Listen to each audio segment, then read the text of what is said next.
Hello, everybody, and welcome back to Fairy Tail Wiki Twitter Talk. It's good to have you all back and ready to go. As we all know, Fairy Tail is a popular anime and manga series that has inspired a lot of fans to endeavor in their own creative pursuits. When it comes to fanfiction, Fairy Tail has nothing short of thousands of stories across the internet written for fans by fans. We've talked about it before, and we've had a great time, so we wanted to discuss it some more, so we brought on 5 Cent. She's an author that some of you might be familiar with if you've really browsed the internet, and she's here to talk to us about Fairy Tail, about writing fan fiction, and other stuff that she's interested in. So let's welcome her here. 5, how are you doing today? Hi, I'm doing good. How are you? I'm doing really good too, thank you. And thank you for taking the time out of your day to be here. I really appreciate it. Oh, no problem. Thank you so much for having me. I'm glad to have you on. So let's just jump right into it. You're a fan of the Fairy Tail series, so how did you become a fan of the series? Well, it's kind of a funny story, actually. I had initially tried to watch the anime with my boyfriend. He suggested it to me because he knows I love fantasy. We got about to the Edalus arc, and then I was like, I don't know how I feel about this. So we just kind of stopped watching it. And then a year later, I reconnected with my best friend from childhood, talked to her about anime, and she said it was her favorite. So I was like, I don't know. I tried it and it was okay, but it wasn't anything crazy. And she asked how far I got into it. I said Edalus art. And she's like, no, you have to try it again, please, for me. Like, just watch it all the way through and see how you feel about it then. So I did. I got past Edalus, which, I mean, it wasn't as bad as I had originally thought it was. And then once I got past that and into more of the character development and into some of the more crazy arcs, I was like, okay, yeah, this is good. This is solid. From what I've generally gathered from the fandom, having been a part of it myself for a long time, Edalus is definitely not one of the more popular arcs, so I can't necessarily say I blame you for losing interest in the series at that point, especially because it is a different arc compared to what we had before, and in my opinion, the end results of that arc aren't particularly worth it. So, I certainly don't blame you in that regard. But it is really interesting to see how, your friends kind of convinced you to get back into it. And I think that's pretty awesome because in retrospect, I'm sure you would have regretted not getting back into it. And now you have a lot more stuff to do in life thanks to it. Yeah, exactly. I mean, I can't even believe that I wasn't able to get through it initially, and especially looking at where I am now writing fan fiction for it, it's just like, I don't know how in the world I ever what I would have done actually if I hadn't continued watching it. It's one of those questions. It's like, where would my life have gone if I had gone down that path, right? Right, yeah. So when it comes to Fairy Tail, obviously, you lost some interest at the Atlas arc, and then you liked the crazier stuff later after your friend recommended it. But speaking in a more general sense, what was it about the series that really appealed to you?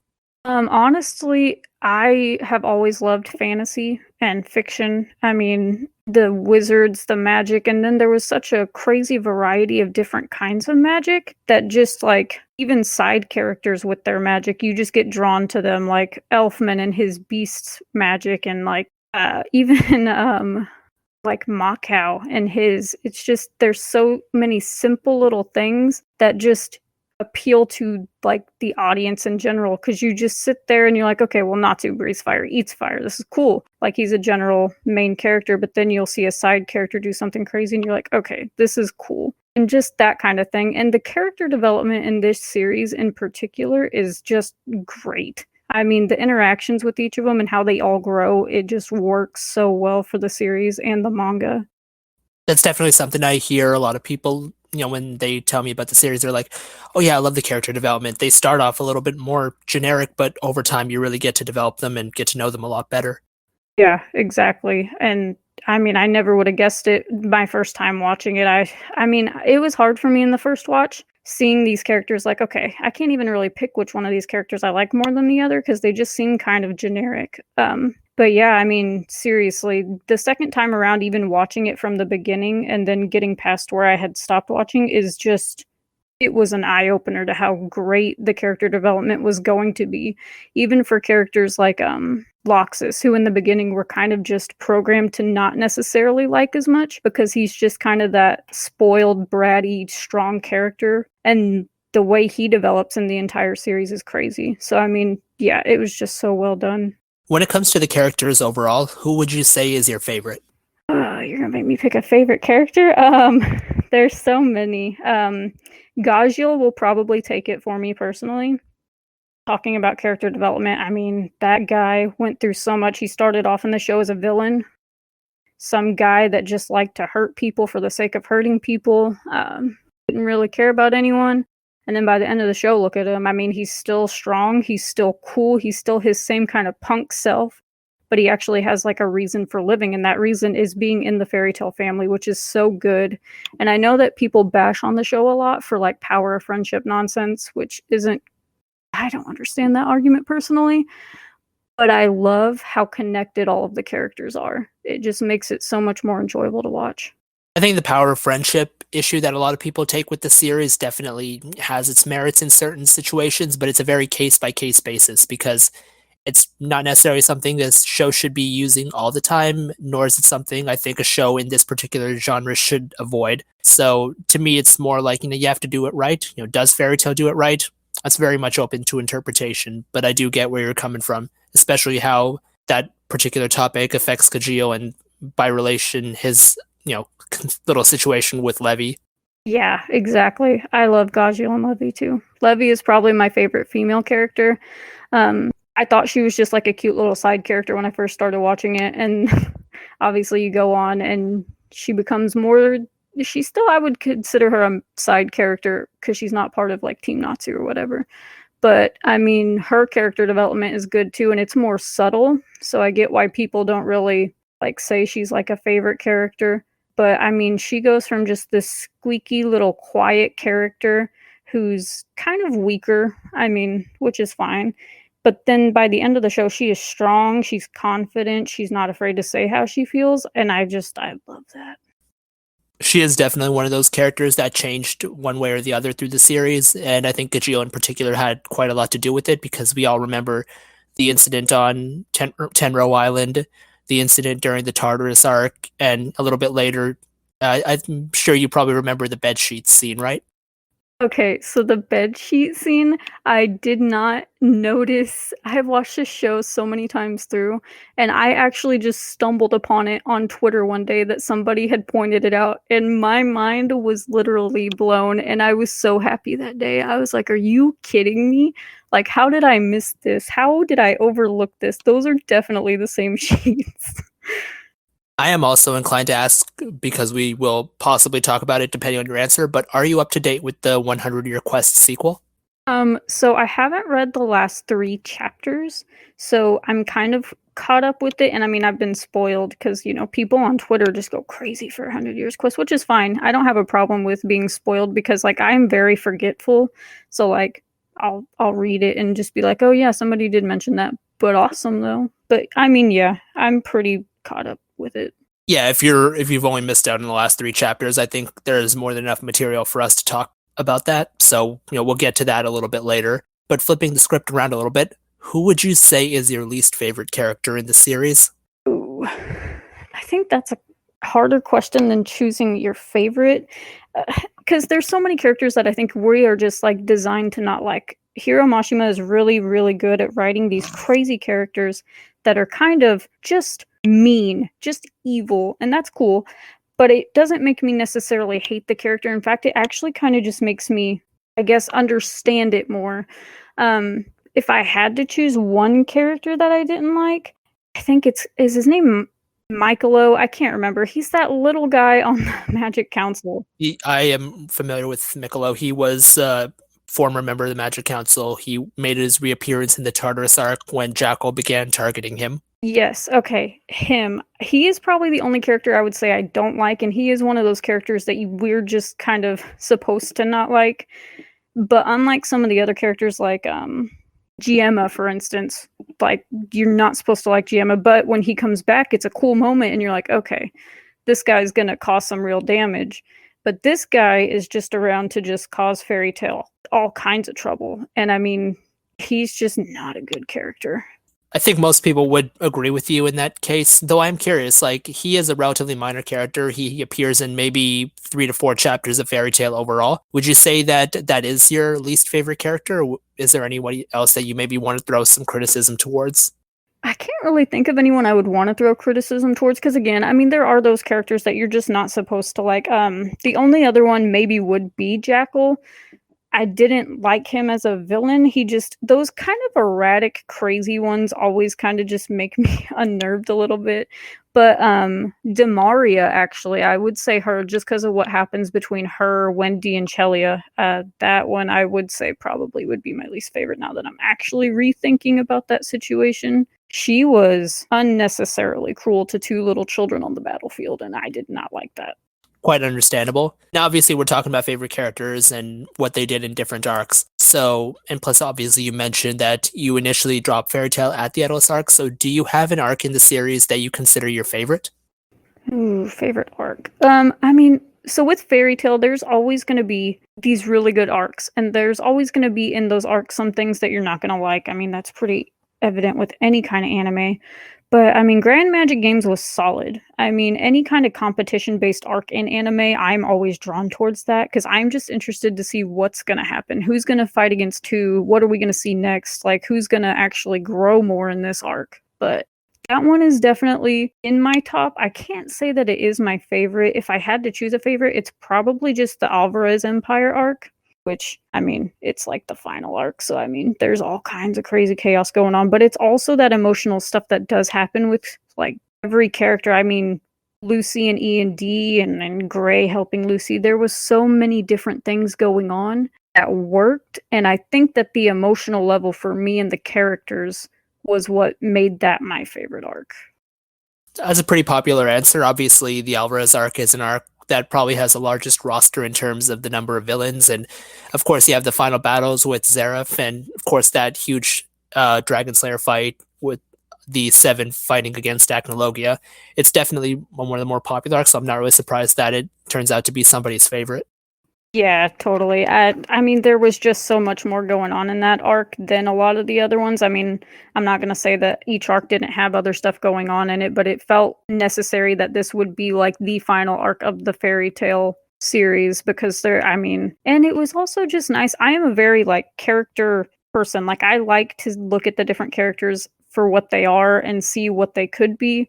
And I mean, just seeing all the different guilds come together to help fight the army, and then yeah, the Dragon Slayer's going against Acnologia, even though some people would like say that that was underwhelming, you know. But I mean, just seeing all of the teamwork and all of the crazy like mashups of the teams too was cool.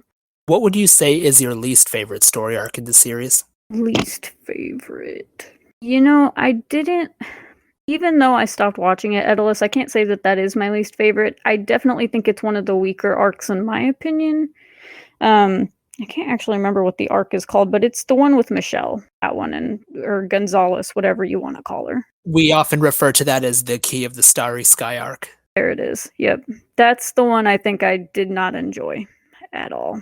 That's understandable, and plus it's anime only. It didn't actually happen in the manga, so generally speaking, when it comes to anime filler arcs, people are usually a little bit more down on them for reasons that tend to be pretty understandable. Right, yeah, I could see that. I've read some of the manga for Fairy Tail, but not the entire thing. So I didn't know that that was not in the manga. So yeah, I guess that would make a little more sense. Now, earlier on, you mentioned that you like to think about the characters and what the characters could be. So I'd like to ask you, if there's anything in particular in Fairy Tail that you could change, what would it be? Um, let's see, anything. It's probably the like I don't know like an exact phrasing for it, but it's not necessarily power level, but there are characters I feel like are written to be strong no matter the consequence, no matter like what's going on. Like, it could be something crazy, and that character is going to be stronger than another. The most like crazy thing that comes to mind is that Urza is supposed to be stronger, or she's actually like she comes across stronger than Mira Jane. That to me, I don't like. Personally, I love Urza's character. I love her story, and I understand how, like, in this anime, emotions drive your power, and that is so cool to me personally. I love that. But at the same time, Mira Jane has struggled so much as well, and her power, I think, is just stronger than hers. So if I had to fix something, it would just be that. It would be people's power and like is it power leveling that I'm trying to think of? I can't really. I think the word you might be looking for is power scaling. Yeah, there we go. That would probably be it. And then I think that would fix a lot of maybe disappointing characters. Like, Ogra or even Jura was a little bit of a disappointment for me personally in the Grand Magic games. I feel like that would help things a little bit if there were power scaling. From my general understanding of anime and manga, I would agree with you. Fairy Tail definitely is a series that has not really put much of a focus on power scaling, whereas, contemporary series like Naruto and One Piece have it much more clear about who is where and how they will generally always be in that place unless there's a very specific shift forward. Whereas shows like Fairy Tail and Bleach, they tend to be a lot more random. So I see where you're coming from. Yeah, and I mean that probably is because I'm a Naruto fan. I love Naruto. And yeah, the power scaling in that is crazy. Absolutely. And we'll definitely talk about that a little bit later on. But since we're talking about, stuff that we like and, the reason that you're here, let's get into it. So, what motivated you to write fan fiction? Well, I've always loved writing. I actually did stop writing for years, actually. I mean, where I just wasn't, I used to write every day and it would be anything random. It could be a poem, it could be a short story, it could be anything. And then one day I stopped and I stopped for years. So, I mean, I was so out of practice, discouraged. I wanted to get back into writing because it is a passion of mine. It's something I would love to make a career out of someday. But, I was just lacking the overall confidence to do it. And that friend I told you about, I don't know if I can drop her name, but I'm going to. Amanda Porter is her name. She is literally my backbone. Like, she has supported me and my writing for so long. And when I got back into fairy tales, she had mentioned that there was fan fiction she really enjoyed, and so I was like, fan fiction? How do you write a fan fiction? I don't really know how to write a fan fiction, but going through the anime, I mean, there's breaks. Like, the one that I write is based on a year gap that happens at the very end of the show. I mean, we go from the war to Zareth, and then a year later, Lucy is an author. She's finally published her book. And so mine takes place in that year gap. So, I mean, I kind of get motivation from the anime itself, the manga, which I'm still trying to read, and then just having that support and more confidence to be able to write again. How long ago was this? How long ago was it that I started writing again? Yes, and generally specific to fan fiction about anime. Um, Goodness, when was that? Probably I started writing. I want to say it was October of last year. It's not been long at all. I'm still fairly new to writing fan fiction, and this is kind of the first one I'm doing because I just felt so driven to write about fairy tale because I had that friendship. And I mean, what better anime to focus on writing than one based around friendship too? So I mean, So, would you say that's been an essential theme in the fanfics that you've written so far? oh, definitely. Yeah. And then I also just like taking characters that maybe we don't see a lot of in the anime and giving them that little bit of a spotlight too to interact with some of the characters we do see a lot of. So I mean, yeah, friendship is like still going to be a big theme in my fan fiction. I think that's one of the best things about fan fiction is that you get to take these aspects of the series that maybe aren't developed very well by the author and you can kind of expand them yourself and put your own spin on them. Who are some of these characters in particular that you felt deserved this treatment? So the big ones, Mest Grider gets a lot of hate in the fandom. I get it. When I first watched it and saw how he reacted with Wendy, I was a little uncomfortable too. So, I mean, I understand that, but I did give him some spotlight in my fan fiction so far. Freed Justine, too, is another character that I feel like should be stronger and should be a lot more involved than he was. So, I gave him some of the spotlight too. And then also, just, I mean, Gagio and Levy is my favorite ship. So, they're going to get a lot of time too because I love them. What's your general opinion on the fairy tale shipping wars? Obviously, there are canon pairings that, Urza and Jalal, Jill and Levy, and, despite what some people say, these are canon pairings. But what's your take on the shipping wars and the general vile that tends to often go on in not just fairy tales fan community, but any animes?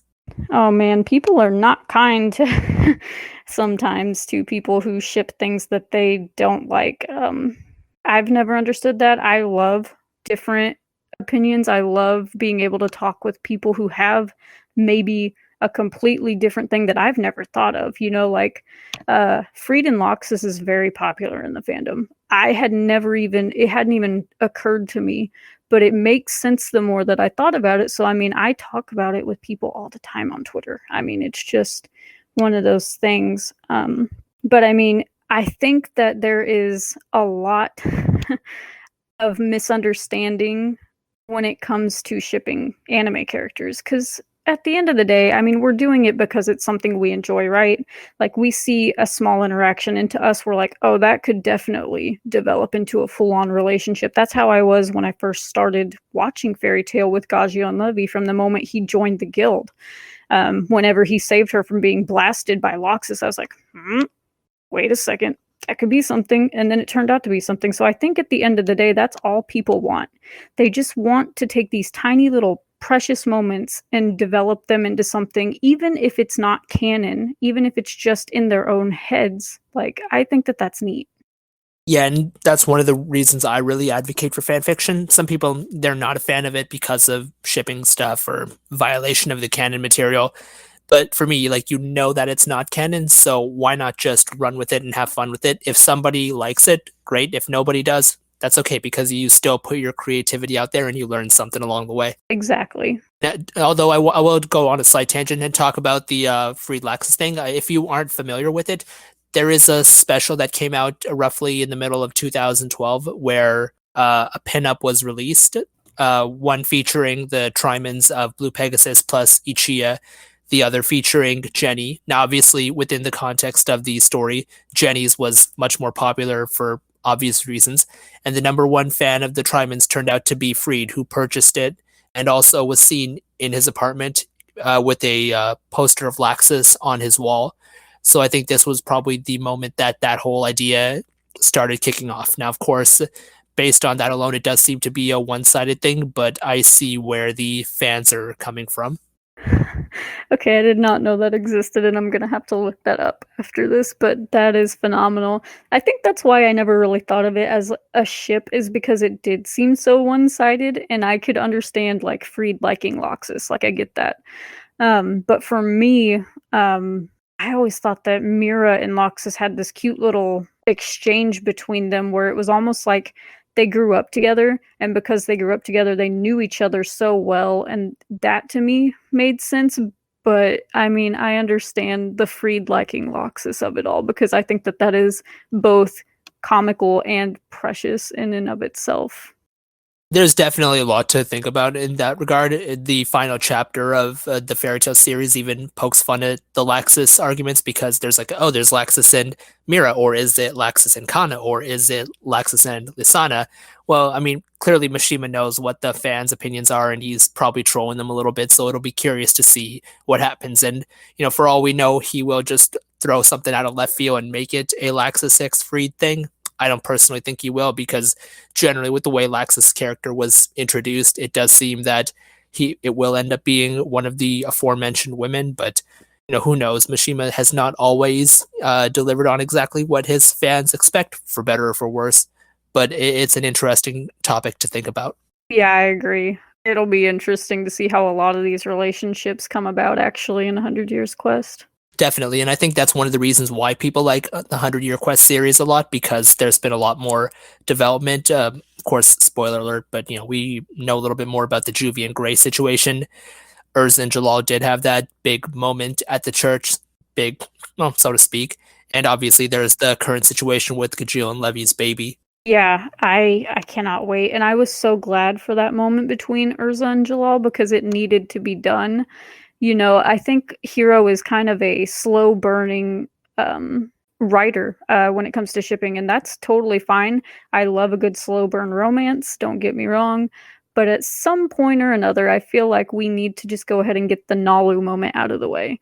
And I have been talking about it countlessly with people on Twitter and just how funny it would be if after all this time, we get to that moment where Lucy finally admits that she likes him, and then Natsu's just like, oh, I thought we've been dating this entire time, like a total Natsu dork thing to do. I personally would not be surprised if that is exactly what happens, so we'll definitely have to keep our eyes peeled for that. Now, speaking of what happens, I'm curious about your fan fiction. What are some of the stories that you've written so far? So what I'm writing is actually a series.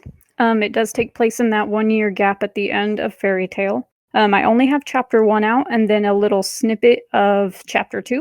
I'm still working on chapter two, but I'm hoping to have 12 chapters, like one for each month of the year, except for that's not how it'll progress. I just thought that 12 would be a good number.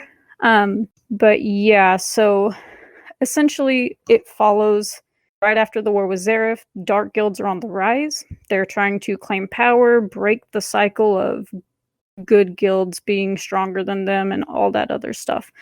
And we are following some of the fairy tale people in an attempt to just kind of restore balance a little bit. Even after having such a devastating battle, they're still back at it, back out on the job. They're fixing things up and they're trying to fix everything else too. Um, and that's really all it is. I mean, I introduced two OCs, well, not OCs, but original guilds actually, Wraith Overlord and Goblin Horn, and those are the two main ones right now who are just trying to kind of claw their way up into power and take over. When it comes to writing a story, how much do you plan ahead of time and how much do you find yourself, writing after a certain point has been written? Would you say it's about 50-50, 70-30? What's the mix there? Um, I try to plan ahead as much as possible, but I'll be honest, as far as basic plot, basic structure, that's what I have planned. And then when I actually sit down to write, this story just takes me all kinds of crazy places. So, I mean, if I had to put a percentage on it, I would say I plan about 20% of it, and 80% of what you saw in chapter one, for instance, was just spur of the moment, what came to me, what felt natural in the story progression. And that's why I think it's taking me a little longer than I thought it would to write more chapters, because I thought I wanted it to go one way and the story's taken me a completely other way. So it's kind of neat. Have you ever had a scenario where, you planned something out and you were maybe even building towards it, but somewhere down the line you changed your mind? You thought, you know what, this is probably not a good idea. I'm just going to abandon that particular mini story arc I had in mind. Let me think here. Nothing really comes to mind right now. I really do try to keep this as canon as possible. The only thing that I would say might affect that is I was gonna make Loxus and Kana a relationship in my story because I don't know. I just thought that that would be cute or whatever. Changing my mind because I am definitely a Mira Jane and Loxus ship. That's the main reason, but also because a situation arose in which something funny could happen in the fan fiction, which will happen in chapter two. I don't want to go too in depth with it, but essentially, some kind of comedic timing just prevented the Kana and Loxus from happening. It's definitely something I've dealt with before. When I wrote stories in the past, I wanted to write a particular shipping, but somewhere down the line, whether that was something in the story that I came up with or something that happened in real life, I have changed my mind. But for me, in retrospect, having finished the series, reading it as a whole, I actually feel like I made a better choice. So I hope that your choice ends up working in your benefit too. Yeah, me too. I mean, it's all about just keeping, for me personally, it's about keeping the respect and the character development that the original creator intended. So, I mean, I'm hoping I'm making good decisions and I'm hoping that it's all going to turn out and be great at the end. Well, I have confidence that you are. But on the topic of what the original creator had in mind and generally, changing things along the line, when it comes to writing fan fiction, if somebody were to approach you saying that, hey, I want to write fan fiction, but I don't really know how to start, I don't really know what I'm doing, what advice would you give to that person? Um, well, the main thing is just to write. If you have an idea, you have a concept, just get it on paper, even if that is just one sentence or a couple of words, even like just get it down, look at it for a little bit, and just kind of focus on what it could be. Don't think about what it is or what it should be. Think about what it could be. That's the cool thing about creating something is just taking your own thoughts and your own way of doing it and making it into something cool. I mean, I think that that's just the basis of fan fiction in general. I mean, you take a concept that somebody else has created, you put some of your own thoughts into it, and it becomes part of that. And that's kind of a neat thing. So, I mean, if I were going to give somebody advice, it would just be to For one, try not to push yourself or overexert yourself into doing it. Just get it written out and think about it for a little bit. And it'll come to you eventually. I mean, it may not be what you think it's going to be or what you initially wanted it to be, but it'll get there. You just gotta give it some love and some growth. Absolutely. And I think that's really what we want to do when we're getting into creative things about the series that we like, because we like the series. And obviously, when we're making a fan fiction or when we're doing a cosplay or when we're making a TikTok, we want to be as genuine about it as possible because we want to represent that which we really like in the best way possible. Yep, I agree completely. So I just have one final question before we wrap it up. What are some of your other favorite anime? We've obviously talked about Naruto, so if you want to talk about that, go for it. But we'd love to hear about some of your other favorites that you might recommend to people who like fairy tale. Oh, for sure. If I had to, if you're a fairy tale fan, the one I would recommend is Seven Deadly Sins. That one also did take me 2 tries. I will be honest. My brother recommended it to me. And initially, I could not get over how just kind of ridiculous Meliodas' character is, which I think if you've seen the anime, you'll understand why. But that would be the one I would recommend. Also, Konosuba, just kind of keeping in line with that fantasy realm, magic craziness. And the characters in those are also pretty solid. Some of my other favorites are Naruto. That story is very well done. The characters are also incredible. Inuyasha is just a nostalgic favorite of mine. I can go back and just watch any episode of that and probably be pretty happy. Future Diary, kind of a little bit different, but that one is probably the one I recommend to people the most, depending on what kind of anime they do like, obviously, because it is a little bit more graphic and a little bit more mature. But the story is solid, and oh my goodness, there are so many twists and turns and just chaotic moments that just reel you in and keep you entertained. It's crazy. I mean, there's a long list. Hunter x Hunter. Yeah, there's a lot. Full Metal Alchemist is just incredibly well done. I always recommend Brotherhood to people. I love the original myself personally, but I know preference-wise, a lot of people like Brotherhood a little bit more. I personally love Konosuba, so I'm very happy that you mentioned it. It's something that I recommend to everyone, even if they're not a fan of fairy tale or even if they're not really huge on anime in particular. I'm like, dude, go watch this. Give it a chance. Try an episode. If you don't like it, try a couple more because you will like them later on. It's a hilarious anime that you definitely have to check out. Yeah, absolutely. I mean, when I watched it, I had just stumbled across it. No one had recommended it or anything. I just watched the first episode and I was like, okay, yeah, this is great. I'm going to continue this now. Absolutely. And speaking of great, it's been great to have you here, 5 Cent. We really appreciate you taking the time to do this. I love talking to our fans. I mean, this is what Fairy Tale Wiki Twitter talks all about. We want to get our fans, a little bit more out there, talk to our followers, get to know them, get more people to follow their content. So if people want to know more about your fanfics and read them themselves, where can they find them? I post on Archive of Our Own. And you don't even have to have an account to get on there and read fan fiction. You do if you want to leave like comments or kudos or anything like that. But that's where I'm posting them for now. I would like to maybe check out a couple of other places as well that are more accessible to people where they actually already go and read their fan fictions. But for now, Archive of Our Own is where I'm posting. Awesome. So, guys, we're going to leave a link to her profiles in the YouTube description. Click on them if you're interested in following them. And obviously, if you're not already following us on Twitter, definitely do that. Follow 5 Cent on Twitter. We'll have a link to that as well. Check out our other channels' content as well. We've got a lot more interviews coming. We've got a lot more content coming. We've got our older interviews, and you'll definitely like the future ones that we've got coming out. So until then, thank you guys for listening, and we hope you all have a great day.